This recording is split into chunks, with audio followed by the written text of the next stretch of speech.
Hello friends, in today's discussion we will be discussing about tribal uprisings in British India. Okay, what happened?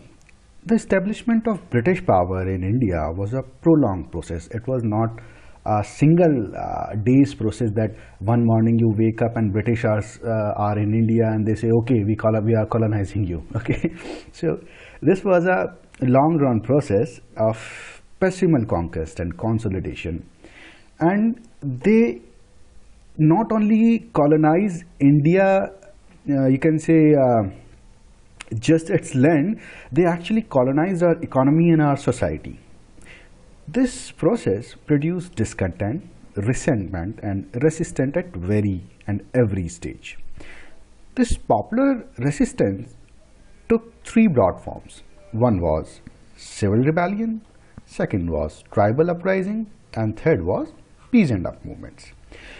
And mind it, we are talking about the era before 1857. Okay.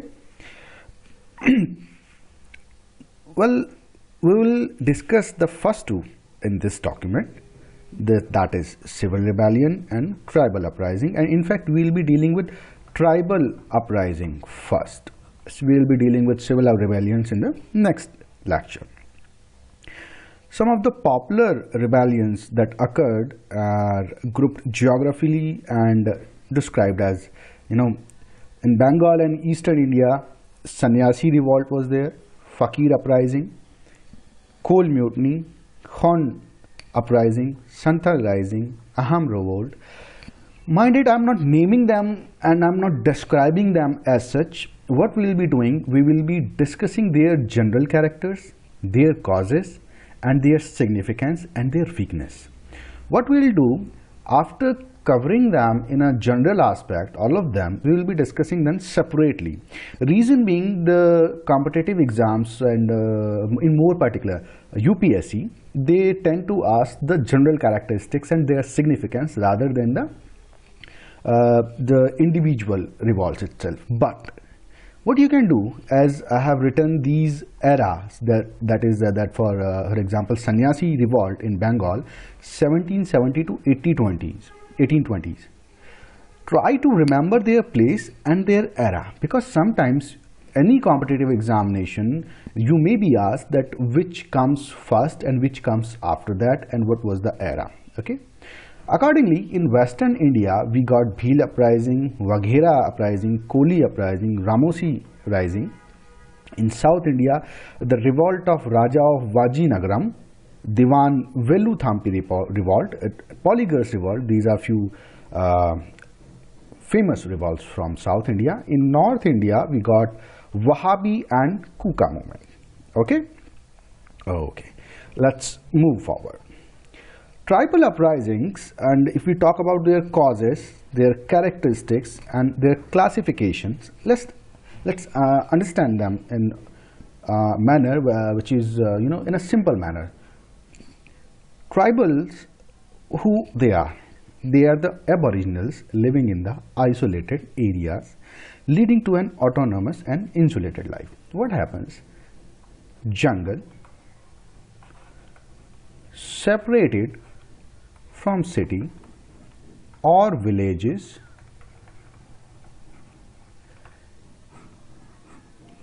these tribal people inhabited these jungle areas and they were dependent upon the jungle itself, the area itself, for their economical and social lives. So they were like separated from the rest of the city and villages. Even in their economical functions, their society and their day-to-day contact with these city or village people was very much limited. Okay. Now what happened? The tribal people, they spread over a large part of India, organized hundreds of militant outbreaks and insurrections during 19th century. Why? We'll be discussing about that later on. By the way, these uprisings, they were marked by immense courage and sacrifice on their part, and brutal suppression and vertebral butchery on the part of the rulers. How? We'll be dealing with that as well. The tribals had caused to be upset for the variety of reasons. Let's discuss these reasons one by one. First one is extension of the settled agriculture. What happened? This extension of settled agriculture, first of all, understand what is settled agriculture. Settled agriculture is something when you got a chunk of land, you are cultivating this chunk of land again and again in a specified manner, in a popular manner, year after year. Whereas tribals, they were fond of, not fond, I'm sorry, they used to have agriculture on pieces of land on various parts of jungle, having this chunk for first year, for second year, for third year. Okay. Now, when this settled sort of agriculture, when person is not moving from place to place and he is doing his agricultural activities in one single part, what this led to? This led to the influx of non-tribals, what they call Dikus. Tribal people used to call the outsiders as Dikus.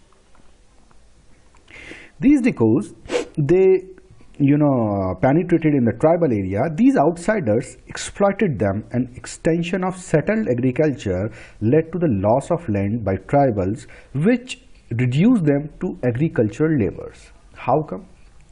For example, an outsider is coming and he is cultivating this tribal part for agriculture, and he is having means, he is having equipments, he is having the government support, and he is having even money.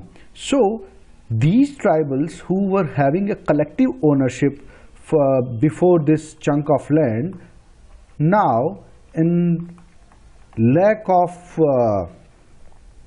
money, equipments, he is reduced to laborer, thereby losing all the privileges and preferences with respect to the very land which earlier was a collective ownership of the entire tribe. Now this land belongs to one particular landlord. Okay. The tribal community faced the disruption of the old agrarian order of the tribal communities that provided the common factor for all tribal uprisings. So this particular sort of cause was common in all tribal uprisings. Now, increasing demand for wood from the earlier 19th century. Why for? First, for Royal Navy,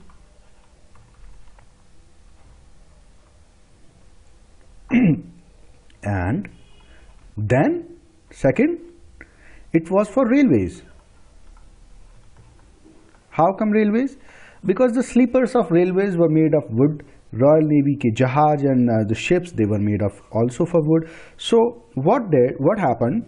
That led to increasing control of the governments over the forest lands, because from these forest lands only they can procure the wood required for their ship making and for sleeper making for railways. Now what happened? Some of the tribal uprisings took place in the reaction to the effort of landlords to impose taxes on the customary use of timber and grazing facilities. What happened? As I told you earlier, this land actually originally belonged to the tribals collectively. Now a landlord came. This is having the the ownership of this land, which he snatched by the government orders from tribals. Now from their own lands he is demanding the revenues for the tribals. If you want to collect any forest product or anything from this particular chunk of land, then you have to pay me. Even the police was also having exactions and exploitations by middlemen, which they all were generally outsiders. So this also made one of the causes of the entire tribal communities for the uprising against the British government. Third was Colonial Administration, that they encouraged influx of Christian missionaries into the tribal areas, which were responsible for bringing about changes in the socio-economic, mind it, socio-economic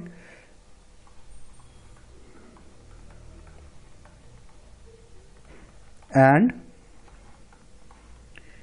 cultural changes of the tribal life and the mainstream society. Now, how comes socio-economic and cultural? Let's understand this. Earlier, the tribals, they used to have their local deities, worshipping them. Now, Christian missionaries, they came over by and asked, okay, Jesus loves you, Jesus is one, God is one, your gods are false. Praise our Jesus and worship him. We'll provide you food, we'll provide you clothes, we'll provide you everything. Okay, cultural changes, socio-economics. Earlier, these the tribals, they were economically dependent upon the forest. Now, with the introduction of clothes, with the introduction of things which were actually outside hitherto to the tribal community, now they aspire for more of these things, these English things, like for example perfume, and for example new clothes. But you cannot fulfill these aspires by living and confined into the tribal areas. So you need to go outside, you have to work hard, you have to have money in shape of currency. So you came in contact with the outside world. So with the economic interference, they also brought some of the evils of the so-called modern societies of those times. For example, the social dormitories of tribals, they were disrupted. The other things, evils like dowry and evils like murti puja, and evils like you can say the superstition, they came into the socio-economic life of the tribals as well. Now, colonial administration, when they introduced missionaries in the tribal societies, the tendency of these missionaries was to discourage people from rising against the government. Well, since they were sponsored by the government, so they bar any uprising morally against the government. This made the missionaries to be viewed as an extension of colonialism and was often attacked by the rebels. Fourth, colonialism also transformed tribals' relationship with forest. To understand this concept, though we are discussing it since the beginning of extension of settled agriculture, but let's understand more deeply. There is a concept called in anthropology and sociology about tribal people, that is called man, spirit, nature complex. Now, what is this common looking but alien sort of concept? This is not alien. What happened? Man is tribal, nature is forest, spirit is their deity. What tribal people believe, and that is actually true except this deity part, that they are dependent upon nature for their various economic and social needs, which in turn forest or nature is dependent upon tribals for their augmentation and their maintenance, which is having a relationship with the deity, the tribal deities, which tribal people think that they possess a certain area in the nature forest and they are being rewarded if they are doing the things according to their custom and cultures. So this is called tribal spirit, man, spirit and nature complex. Okay, now what happened? This colonial administration, this basically transformed this particular relationship. What they did? They practiced shifting cultivation, for example, taking recourse to the fresh forest lands when their existing lands showed the sign of exhaustion. Like I told you here, first land, first year, second year, third year, different sort of lands. But the colonial government usurped the forest land and placed restrictions on access to these forest products, land and villages common land. It refused to let cultivation shift to the new area. Now they were confined to the one single area. So what they did? They actually disrupted this man-nature-spirit complex, which were very, tribal people were really adhering to that. Now the last one is in the common cause, you can say the imposition of land revenue settlement. Expansion of agriculture by the non-tribals to tribal areas or over the forest cover led to erosion of the tribal tradition of joint ownership and increased the socio-economic differentiation in the egalitarian structure of the tribal society. For example, this is the chunk of land. So this chunk of land was not actually owned by any one tribal. No, this was a collective social ownership of the land, as if the whole community owns it. But now, when the new land revenue settlement was introduced, the land belonged to one single person who is liable to pay revenues to the official on the time and place as it occurs. So this actually disrupts their egalitarian structure of the tribal society. Some important tribal uprisings include Santhal, Kond and Coles Mutiny, Rampa Revolt, Bhil Uprising, etc. Now we'll be discussing about the characteristics of the tribal uprisings. Tribal uprisings, they were basically against the colonial administration, and their effort to destroy their aboriginality and their traditional thread of protected social and economic life, as we discussed in the last slide. Ethnic ties, they were the basic feature of the tribal rebellions. How come? The rebels saw themselves not as a discrete class of like the city people and village people see, but they see themselves having a common tribal identity. They saw themselves as one identity, and their identity was under threat. So at this level, the solidarity shown was of very, very high order. Fellow tribals, they were never attacked unless they had collaborated with the enemy. So we are now actually pondering upon more onto this point. At the same time, not even all of the outsiders were attacked as enemies. Okay, they attacked often of selective outsiders, which they believe that they are actually disrupting their tribal structure. Often there was no violence against the non-tribal poor who worked in the tribal villages in supportive economic roles. And what these supportive economic roles?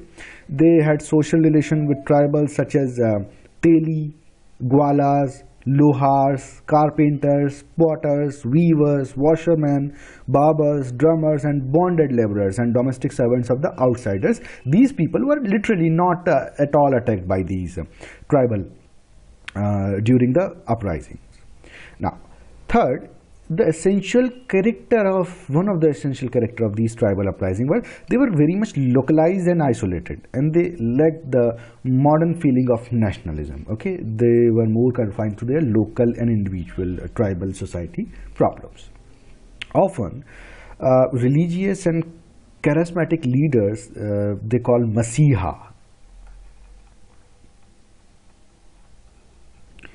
Masihas, they emerged at this stage and promised divine intervention and an end to their suffering at the hands of the outsiders. They said, okay, we have the divine order, follow us and we'll end this sufferings at the hands of outsiders to the entire community.